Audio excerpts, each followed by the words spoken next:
आप सबों को जय मसीह की। आज का विषय स्वर्ग के द्वार और आग की झील। बाइबल वचन प्रकाशित वाक्य 21 अध्याय 8 पद। दोस्तों, प्रकाशित वाक्य बाइबल का बिल्कुल अंतिम पुस्तक है और अब कोई और भविष्यवाणी या कोई और फैसला न्याय नहीं आने वाला। जो कुछ होने वाला है वो सब प्रकाशित वाक्य में बताया गया है। दोस्तों, बहुत ही जल्द स्वर्ग के द्वार खुलने वाले हैं और बहुत ही जल्द जो है आग की झील भी प्रबल होने वाली है। पर ये जो है उन लोगों के लिए बताई गई है कि उन इस स्वर्ग के द्वार में कौन प्रवेश करेंगे और आग की झील में कौन लोग डाले जाएंगे। तो आइए इस भाग को हम लोग सीखेंगे।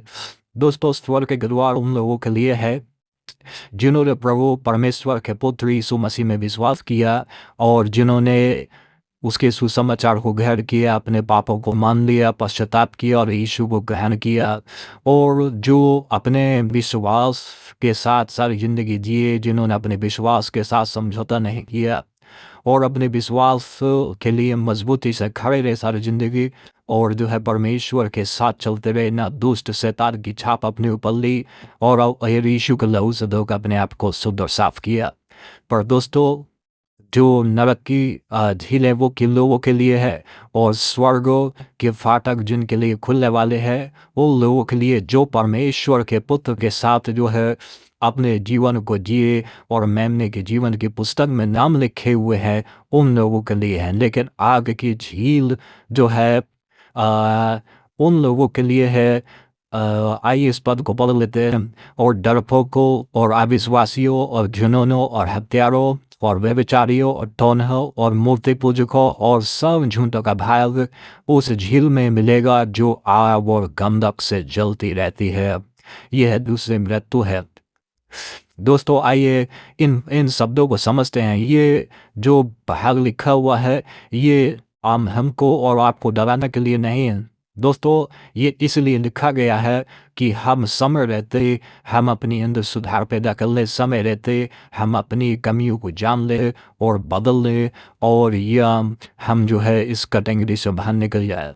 यह ऐसे कह सकते हैं ये एक आईना है जो हमें दिखाया दिया है और अब आईना में जब देखते हैं तो अपने आप को करेक्ट कर लेते हो। मेरा बाल बिखरा है, मेरे चेहरे में दाग लगा है, मैं जो है सिविक करना भूल गया या मैंने क्रीम नहीं लगाया, तो हम अपने आप को करेक्ट करते हैं और जो है क्लीन कर लेते और अच्छा बना लेते हैं।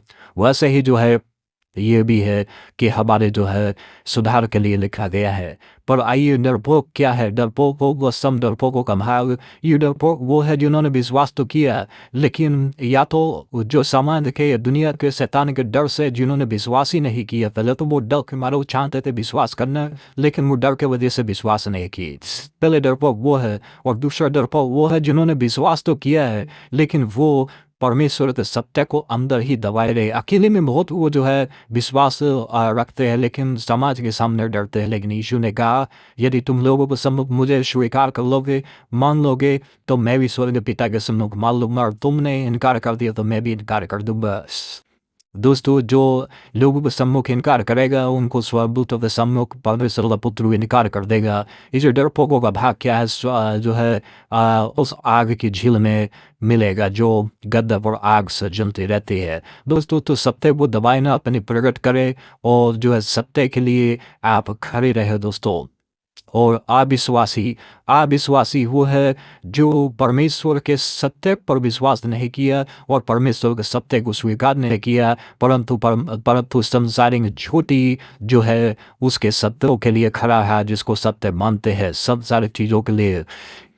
दोस्तों, घिनौनों के लिए, घिनौने काम करने वालों के लिए जो शारीरिक रूप से घिनौने है और जो है परमेश्वर की दृष्टि में घिनौने या गंदे कामों में लिप्त लोग, वो सब जो है उस आग की झील में मिलेगा। और हत्यारे लोगों के लिए जिन्होंने हत्याएं की हैं, चाहे वो तुम्हारे की किसी प्रकार की हत्या को बहुत सी कैटेगरी है जिन्होंने हत्या किया।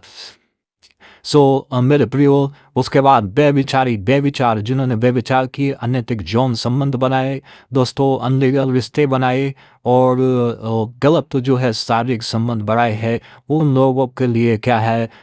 वो लोग भी उस आग की झील में जाने वाले हैं दोस्तों। उसके बाद अगला है टोने कौन है? दोस्तों टोने जादू तंत्र करने वाले या उन नशीले पदार्थों का सेवन करने वाले लोग उस कैटेगरी में आते हैं दोस्तों। सो ये टोने लोगों का भाग भी उसी जो है झील में आपको मिलने वाला है दोस्तों, जो गंधक और आग से जलती रहती है। और दोस्तों मूर्ति पूजकों का भाग, दोस्तों मूर्ति पूजा को हम लोग ये समझते हैं कि वास्तव में एक मूर्ति पूजा करता वही मूर्ति पूजक है, लेकिन दोस्तों बाइबल कुछ और भी बताती है, जैसा लोभ, लालच और क्रोध ये भी मूर्ति पूजा के बराबर है दोस्तों।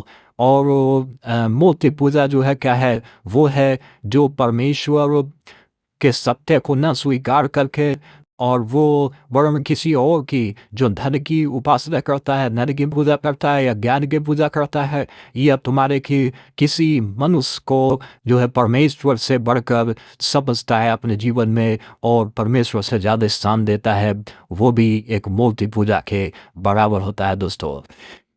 तो उन मूर्ति पूजकों का भाग भी उस आग की झील में मिलेगा जो गंधक और आग से जलती रहती है।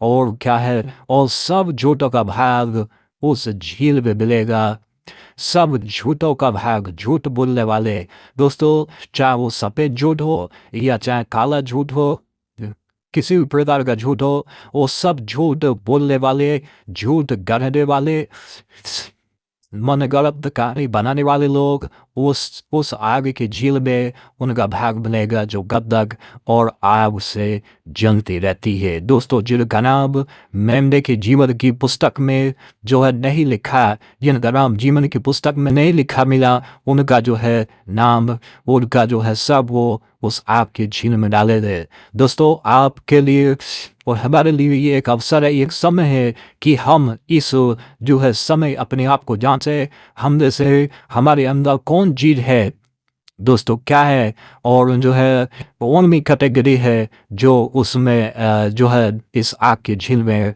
डाले जाएंगे। लेकिन दोस्तों यदि ये वीडियो आपके पास पहुंच गया है तो आप अपने आप को जांचिए, परखिए और अपने विश्वास को प्रकट करिए, अपने विश्वास के लिए, सत्य के लिए खड़े रहिए, अपने विश्वास को जो है दबाइए मत, लोगों से डरिए मत, भयभीत मत होइए दोस्तों, नहीं तो आपके उस छुपे हुए विश्वास का कोई प्रतिफल नहीं मिलेगा। और दोस्तों परमेश्वर के सत्य को स्वीकार करिए और परमेश्वर के सत्य के लिए खड़े होइए और उसको प्रकट करिए, परमेश्वर के लिए आप जो है लड़िए। अन्यथा दोस्तों हमारा जो भाग है वो आग की झील में है और हमारे लिए आग का नरक का द्वार खुलने वाला है दोस्तों।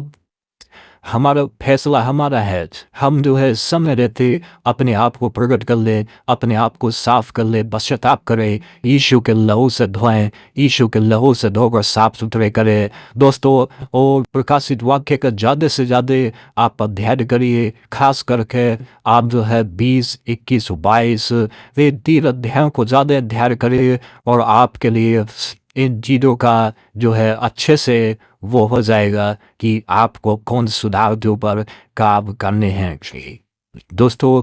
और अपने आप को जो है परमेश्वर के लिए, अब यीशु मसीह के आने के लिए अपने आप को तैयार करिए, क्योंकि स्वर्ग का राज्य बहुत ही जल्दी प्रबल होने वाला है और वो जो है फाइट शुरू हो चुकी है, जिसकी चर्चा यीशु मसीह ने की थी कि राज्य पर चढ़ाई करेगा, देश देश पर चढ़ाई करेगा दोस्तों। यीशु शीघ्र ही आने वाला है, क्या आप उसके लिए तैयार है? हमारे साथ जुड़ने के लिए बहुत बहुत धन्यवाद।